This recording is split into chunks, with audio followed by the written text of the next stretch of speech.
Membawa nama agama. Ini nggak boleh.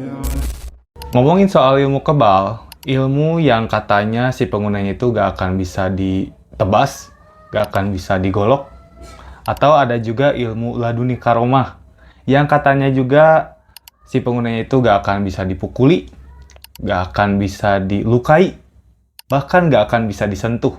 Intinya, kedua ilmu ini adalah ilmu yang dipercaya sebagian masyarakat terususnya di Indonesia sebagai ilmu pertahanan diri yang berbau mistis dan bawa nama agama. Tapi gimana kalau lo bayangin negara kita lagi dijajah nih sama negara luar. Hidup kita dibikin menderita, kita dipaksa harus kerja keras tanpa upah yang layak, ditambah kita juga harus bayar pajak yang sangat tinggi kepada para penjajah ini. Ya, sudah pasti lo bakal muak sama kondisi dan situasi kayak gitu kan.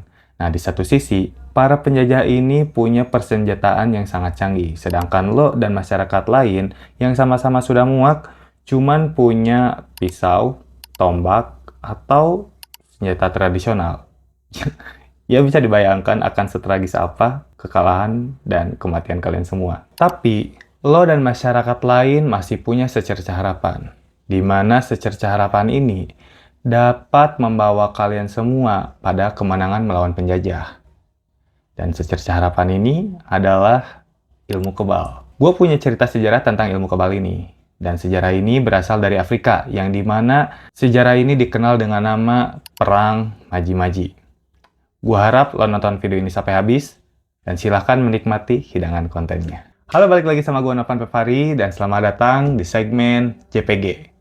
Jadi, peristiwanya gini.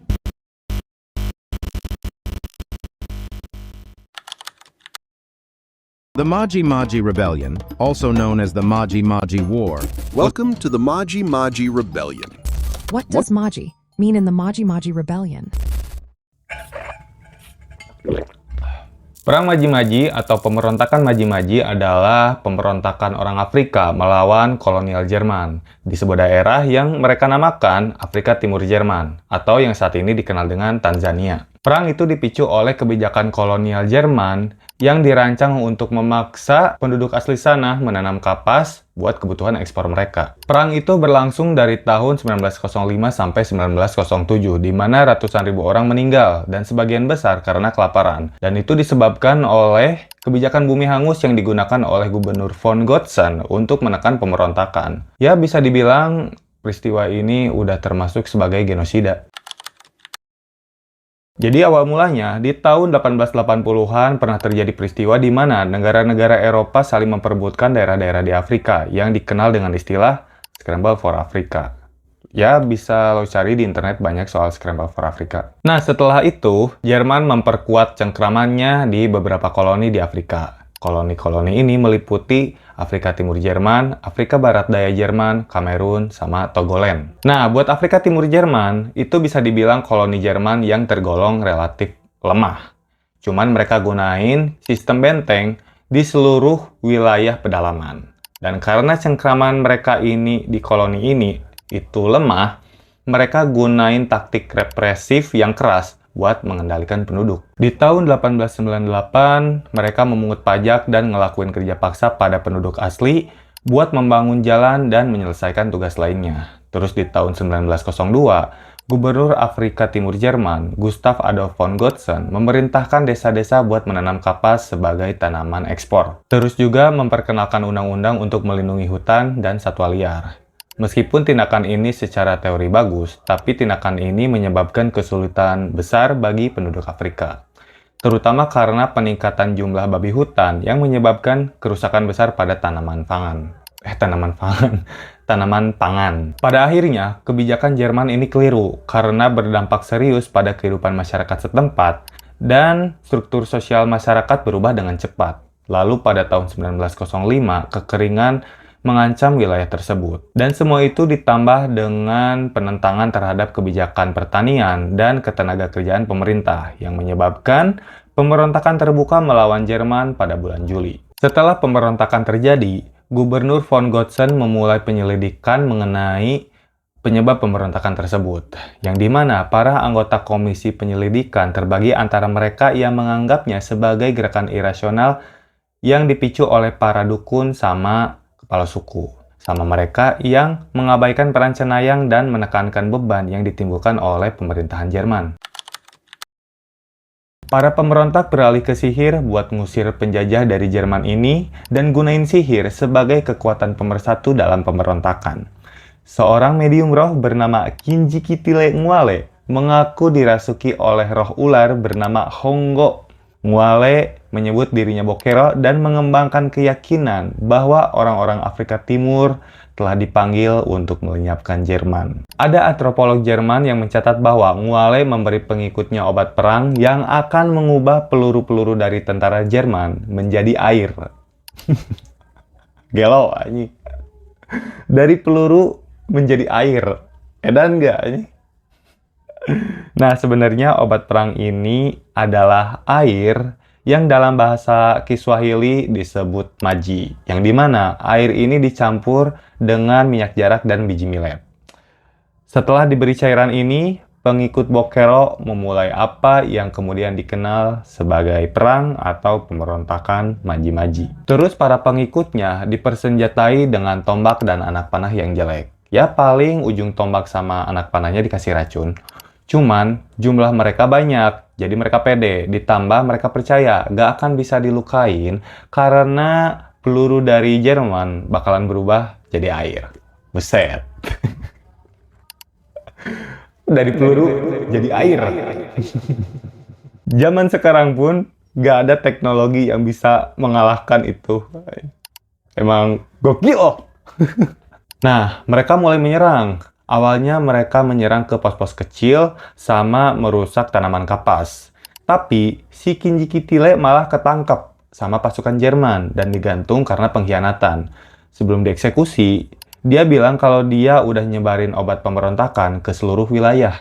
Pada tanggal 31 Juli 1905, suku Matumbi menghancurkan tanaman kapas serta menghancurkan sebuah pos perdagangan. Terus pada tanggal 14 Agustus, suku Ngindo menyerang sekelompok kecil misionaris dalam sebuah safari dan orang-orang di sana ditusuk sampai mati. Ada juga suku Yao yang mulai berpartisipasi dan sepanjang bulan Agustus, pemberontak bergerak dari Bukit Matumbi bagian selatan dan menyerang garnisun Jerman di seluruh koloni. Terus pada 16 Agustus, mereka melakukan serangan ke daerah Ifakara yang menghancurkan garnisun kecil Jerman dan membuka jalan menuju benteng utama di Mahenge. Meskipun garnisunnya kecil, benteng dan senjata modern mereka ngasih mereka keuntungan. Di Mahenge, ribuan prajurit Maji-Maji yang dipimpin sama medium roh yang lain, bukan Bokero, masih ada yang lain, berbaris di pangkalan militer Jerman yang dipimpin sama Letnan Theodor van Hassel dengan 60 tentara pribumi, ratusan suku yang setia, dan 2 senapan mesin. Nah, suku yang menyerang ini bingung, gak tahu kapan harus nyerang. Mereka gak bisa berkoordinasi. Alhasil, mereka malah disambut serangan pertama sama tembakan dari jarak 1000 meter. Awalnya, para suku penyerang ini berdiri teguh.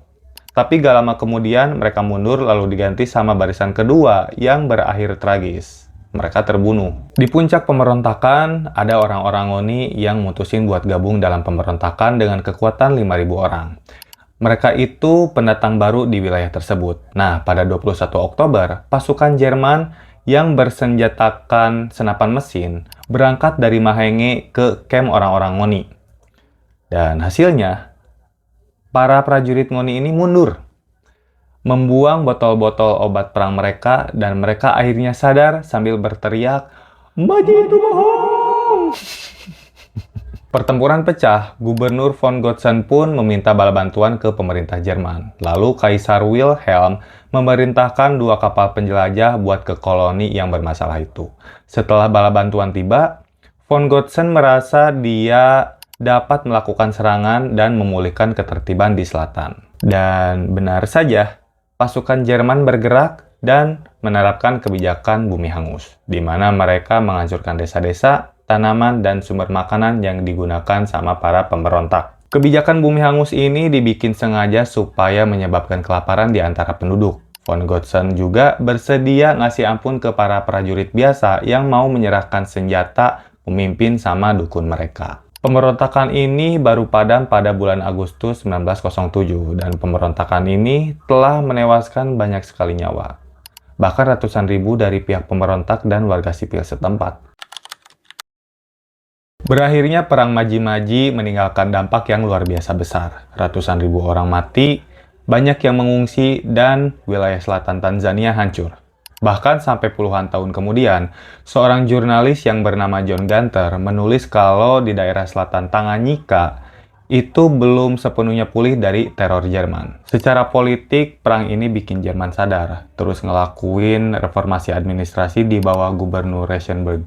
Tapi buat rakyat sana, luka yang ditinggalkan tetap dalam. Tapi di satu sisi, dalam ingatan bangsa Tanzania, Maji-Maji jadi simbol awal nasionalisme. Pengalaman pertama yang menyatukan banyak suku dalam satu perlawanan melawan penjajah. Tapi para sejarawan berbeda pendapat. Ada yang melihatnya sebagai gerakan terpadu, ada juga yang bilang ini cuma serangkaian pemberontakan dengan motivasi beragam, termasuk agama dan kepentingan politik. Kalau menurut sejarawan John Iliffe, Maji-Maji ini sebagai gerakan massal petani yang awalnya digerakkan karena keluhan ekonomi, lalu disucikan sama agama, tapi akhirnya runtuh karena loyalitas pada keluarga dan suku lebih kuat. Di abad ke-21, penelitian baru mulai menggeser fokus, jadi bukan tentang siapa lagi yang terlibat. Sekarang foto-foto sejarah dari pemberontakan Maji-Maji ini dipakai buat memahami sisi lain perang ini, dari kehidupan sehari-hari sampai strategi visual kolonial. Intinya, perang Maji-Maji ini bukan sekadar kisah pemberontakan yang gagal, melainkan tragedi kemanusiaan sekaligus tonggak sejarah yang terus diperdebatkan. Apakah pemberontakan ini lambang nasionalisme atau sekadar serangkaian perang yang dipersatukan harapan palsu yang bernama ilmu kebal?